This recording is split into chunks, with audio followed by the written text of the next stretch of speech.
Welcome to the Jill on Money Show. It's Sunday, April 17th, and today we are airing the second part of our interview with podcaster and author Jacob Goldstein. In the second part of the interview, we're going to be talking more about Jacob's new podcast called What's Your Problem? It's out on the Pushkin platform. Bad for me to say so many P's, huh, Mark?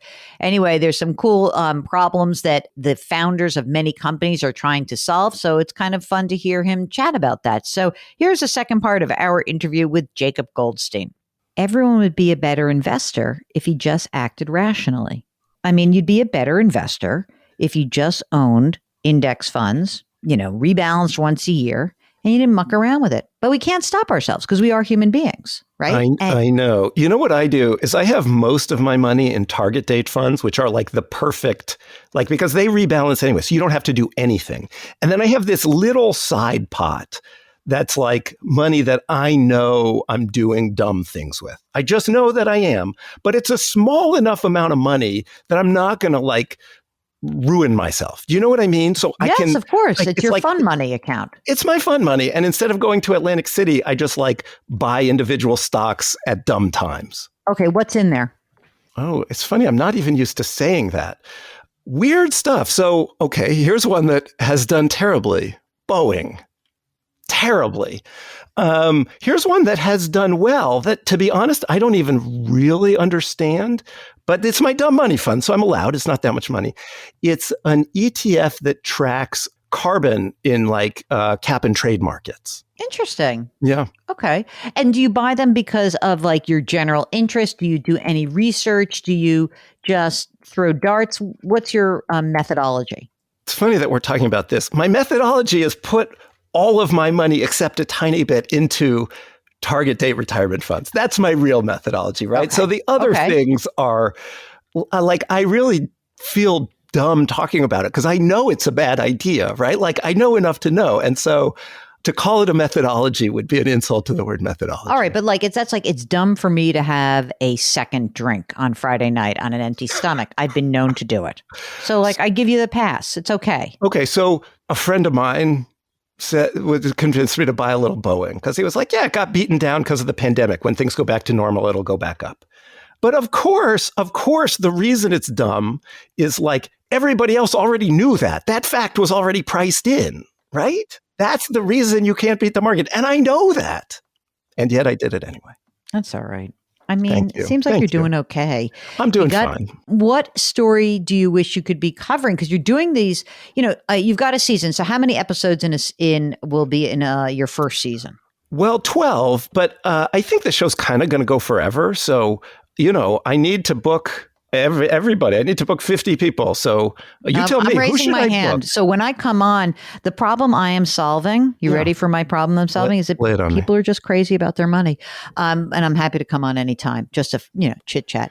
What do you wish you could be covering right now in the ether of financial markets, the economy? What would be fun for you? I know that you did some crypto stuff, right? Yeah, you said the word ether there, and I thought of ether. I mean, in fact, just this morning, I was slacking with the producer on my show. I mean, this is kind of wonky, but for the Ethereum network, right, the cryptocurrency network, that is where ether is the token, they're actually doing this wonky shift from proof of work to proof of stake, which is pretty nerdy, but kind of a big deal, right? Ethereum is the second biggest crypto network after Bitcoin, and it seems much more practical. It seems like the one where there are sort of real applications, at least potentially. And they're doing this big technological shift into this other way of sort of running the whole network that, among other things, will be way less energy intensive. And so it's a big deal and it's interesting. And I'd love to figure out a sort of engaging, interesting, practical way to talk about that. All right. So listen, you have to talk to this guy. Did you listen to the Ezra Klein show recently? The video essayist Dan Olson basically made the case against crypto that's so compelling. You'll want to basically run around and be like, I'm going to short this crap right now because it was compelling. I feel like it's worth separating the price of the tokens from the idea of the technology, but right? He takes apart the idea of the technology. Because in the Jacob Goldstein mantra, he essentially says there is no problem to be solved, and this is not solving the problem. Yeah, I mean, it is noteworthy, right, that Bitcoin has been out for well over 10 years now. And, I did my first Bitcoin story in 2011, and I was shocked at the time that the price of one Bitcoin went from $10 to $20. We were like, wait, are we looking at this wrong?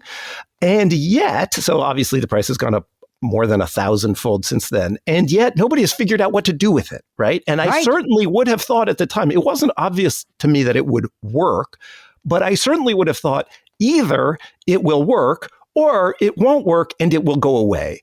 And the fact that it hasn't worked yet and the price has gone up by thousands of times is weird. It is, right? I always find what's interesting to me is that I do not want to be a curmudgeon, even though I play one on TV.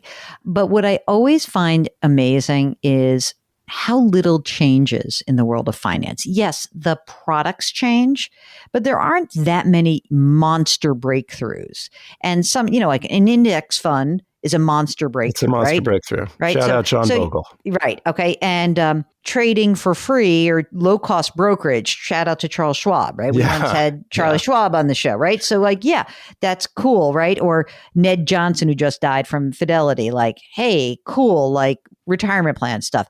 But, Robinhood is not a breakthrough. No, it's just free trading. What do you think was the last real breakthrough? I mean, was it low-cost trading? Has it been that long? Probably. It's probably discount brokerage, which is, the discount went from, $8 a trade to $0. But that's probably the biggest. Yeah, because before that, it was like hundreds of dollars, right? Before that, it was wildly expensive. Oh, yeah. Yeah. It's amazing. Index funds are amazing. It's amazing the persistence of actively managed funds, right? Against all evidence. Yeah. I mean, it really is.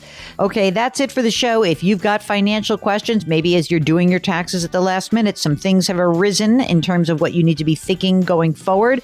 If that's the case, just go to our website, JillOnMoney.com, click the Contact Us button, and don't forget to let us know if you'd be willing to come on the air. We'd love to do that. And also, why don't you sign up for our free weekly newsletter? Don't forget to leave us a rating and review on Apple. Helps us. It really does. Okay. Put your hands metaphorically on someone's back. Grit, growth, grace. Thank you for listening, and we'll talk to you tomorrow.